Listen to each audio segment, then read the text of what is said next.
Minister Kuleba, thank you for agreeing on this interview. First of all, I will not ask you to evaluate your visit to Bulgaria on a scale from 1 to 10, but what have you achieved so far, and what has to be finalized for your next visit in Bulgaria?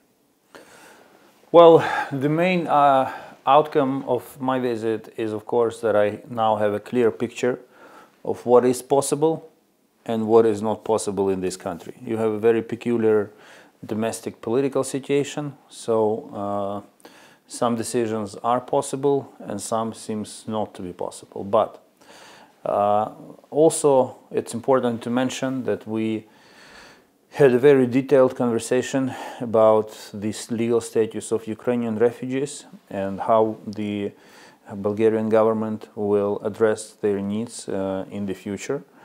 So, of course, needless to say, I would be happy to see all of them come back and restore their lives in Ukraine, but as long as they are here, we have to support them. And the third element related to our trade relations and global food security.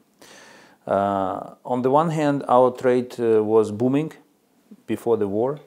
Last year we hit another record, $1.5 billion in trade. And I'm sure that we would have traded even more as a result of 2022. But of course, now that because of the war, we will not be able to achieve that result. But Bulgaria is an important trading partner, so we discussed how we can maintain and support trade under the current circumstances.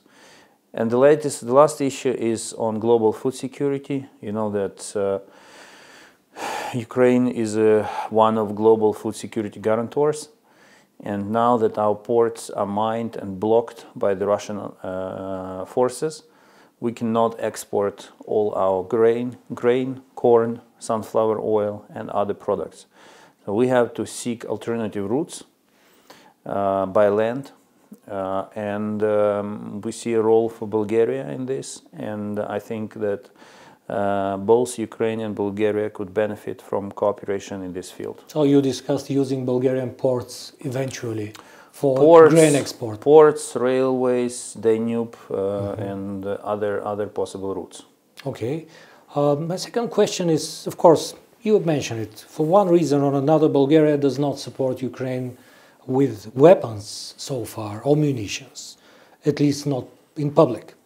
But on the other hand, Bulgaria is voting in a free world, with the free world countries against Russian aggression in the United Nations, in NATO, in European Union, in Council of Europe. So many, in my opinion, underestimate this part of the job Bulgaria is doing. Am I right in this?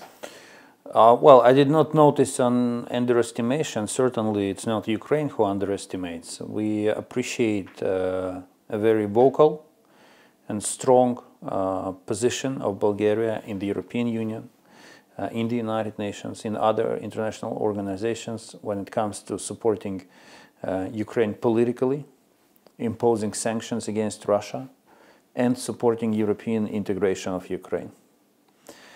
However, of course, we have to be frank. The issue of weapons is of utmost importance for two reasons.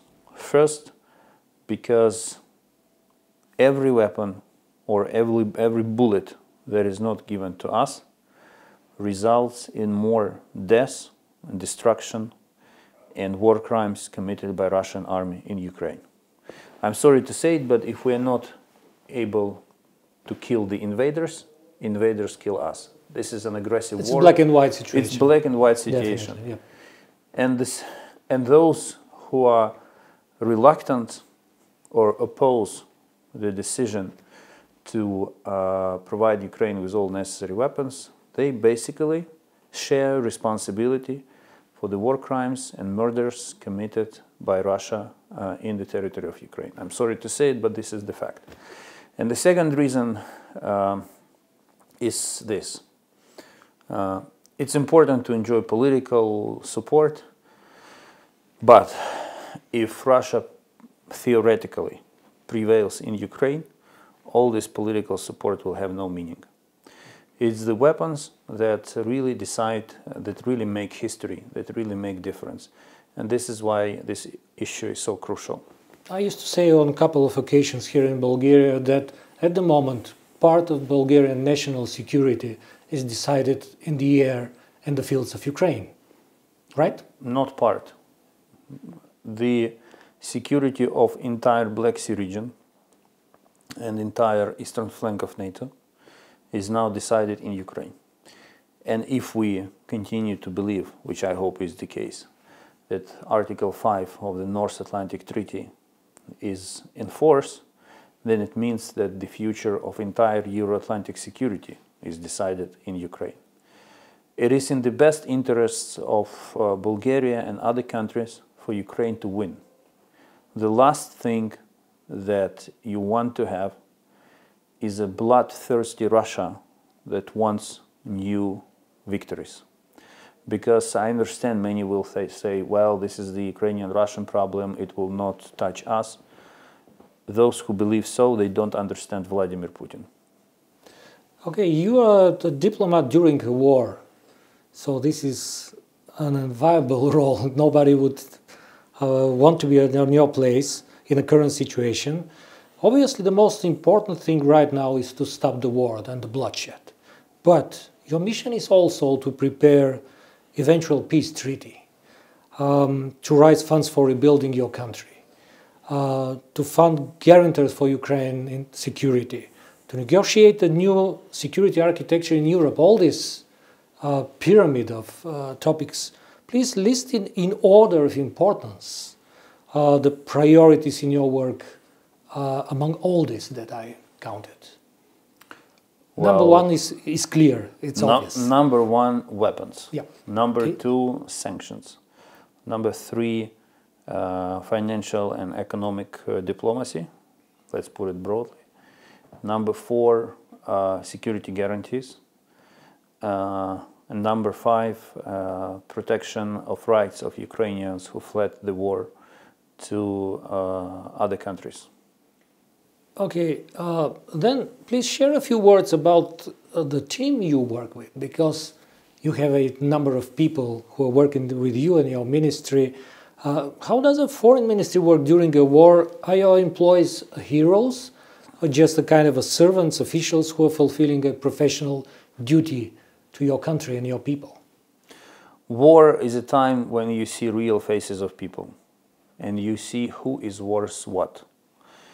There are some people whom I didn't value highly before the war, but they proved to be committed and efficient in the course of the war, and I changed my opinion about them. To the contrary, there are people whom I appreciated greatly, but they turned to be weak and inefficient in times of the war. So in this sense, war has this cleansing effect because it tells you who, as I said, who is worth what. On the 24th of February, on the first day of the war, the foreign ministry was ordered to be evacuated. And it was literally turned into a fortress within the next 24 hours. As we expected street fighting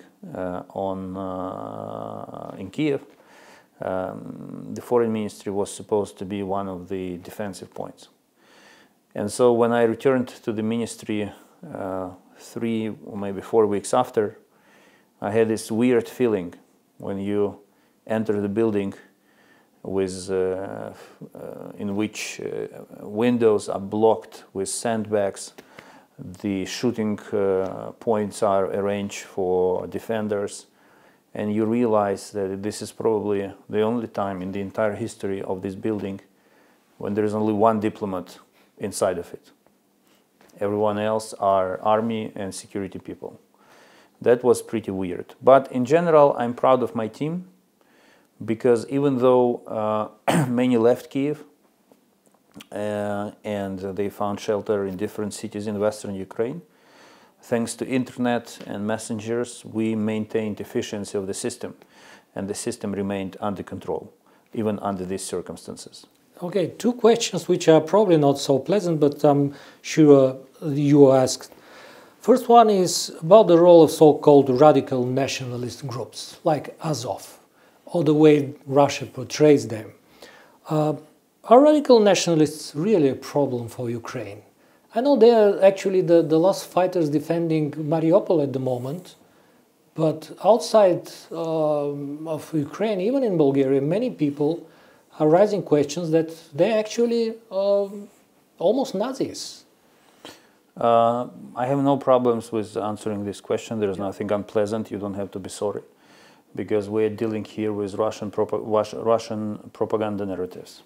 But first and foremost, I have to say that you in Bulgaria, you have a nationalistic party in the parliament, and we don't. The last time we had far-right party in the parliament who had the slogan "Ukraine for Ukrainians" was in 2014, just before the Revolution of Dignity. Since the Revolution of Dignity, when this Russian narrative about Ukrainian radicals and neo-Nazi was born, we never had a far-right party in the parliament. Moreover, none of them is even close to crossing the border. But this doesn't give me the reason to accuse Bulgaria of being nationalistic and having ultra-nationalistic, being ultra-nationalistic or extremist. And when it comes to Azov, of course, the Russian Federation targets with its propaganda everyone who stands in its way. And now, as Azov, along with our Marine Brigade, are the only remaining Ukrainian forces in Mariupol, the Russian disinformation reinforces the messages that they are fighting against nationalists, neo-Nazis, terrorists. But in fact, the largest number of victims in Mariupol are civilians. And they were killed by the Russian army, not by Ukrainian nationalists. Yeah. The second question is, you called here in Sofia not to buy Russian oil and gas. But Ukraine is a key transit country at the moment. You fought Nord Stream 2 pipeline. And as we speak, your country is transporting Russian gas towards Central Europe. After all, Ukraine seems to be an accomplice in Russia trade with blood-stained money. So what's your explanation on this contradiction? Well, first, dependence, those who claim that they cannot abandon Russian gas and oil because they are too much dependent on it, they disinform you. Because both Russian gas and oil can be replaced, especially oil. Replacing oil is very easy. And in fact, some countries in Europe already did so by signing new contracts with alternative suppliers. Now, we are often accused of a different thing. We are often accused that we demand others to sacrifice their economic interests by imposing sanctions for Ukraine.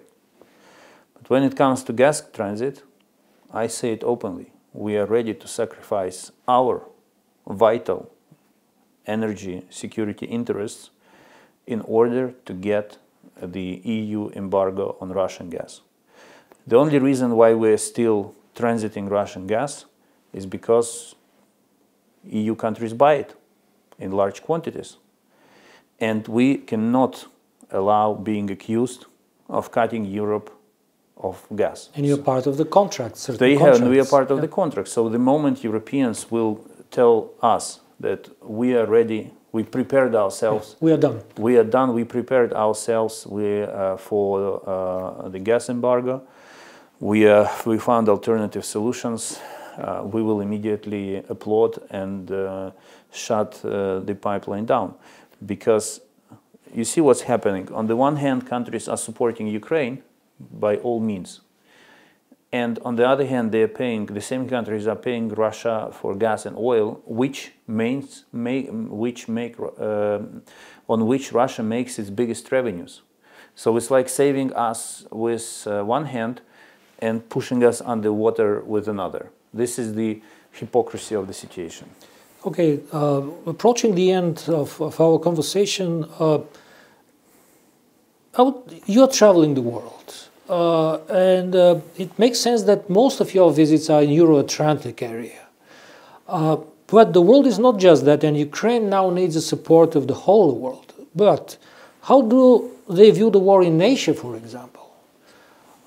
Why do the countries there seem more reserved in their reaction? I've been in the Gulf countries a couple of weeks ago, and there is a kind of strong reservation about this conflict. They consider it as something between Russia and the United States, or general West, let's call it, the West in general, collective West.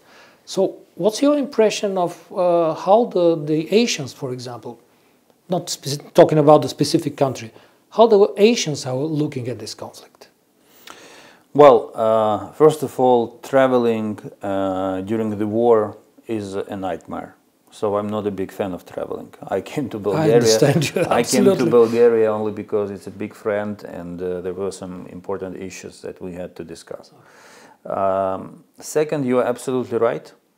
We clearly see how this war is perceived in Asia, in the Gulf, and also in sub-Saharan Africa. And we work with them, we explain them what is happening, but let's be frank. They found, the countries you refer to, they found a nice excuse. Why not to help us? They say, well, you know, this is not about Ukraine, this is West against Russia, Russia against the West, it's more complicated, so we don't have to take either side. But the point is simple. This is a clear 200% case of a foreign aggression, of an unprovoked aggression of one country against another country. You can put it in the textbook. It's a pattern. And in my understanding, everyone in the world in such a clear situation should be on the side of the victim, not on the side of the aggressor. Everything else are just excuses to explain why we have no intention to do something. It's like some other countries said in the beginning of the war, we cannot give you weapons because we will try to mediate between you and Russia. In fact, they just used the argument of mediation as an excuse in order not to provide us with weapons. The last point I want to make, I think it's relevant to both Bulgaria and also countries around the globe. Of course, countries in Far Asia and Sub-Saharan Africa, they never saw the other side of Russia. Aggressive, undermining, treacherous. Occupying. Occupying, yes. They always saw a different Russia. But we have to understand that the Russia that was born on the 24th of February is different from everything that we knew before. And this new Russia, when the first Russian missiles, cruise missiles, hit Ukrainian cities, all the good things that Russia did in the past, centuries ago, like in Bulgaria, is null and void. Null and void. This is Russia that destroys, kills, tortures, and rapes. And we have to stop it. In order to have a different Russia that we, you, us, other countries will be able to have a civilized dialogue with. The last question is a little bit personal. New York Times photographer, she's a lady, explained at the very beginning of the war that she would never forget one scene that she has seen on a railway station in Kiev. Men who are sending their families, wives and children, on the trains. Then the train departs and the platforms are only men left. Probably some of them will die. Probably some of them are already dead. You are a father. What are your feelings, personal feelings in this situation? Being one of them, actually, men of Ukraine. You know, on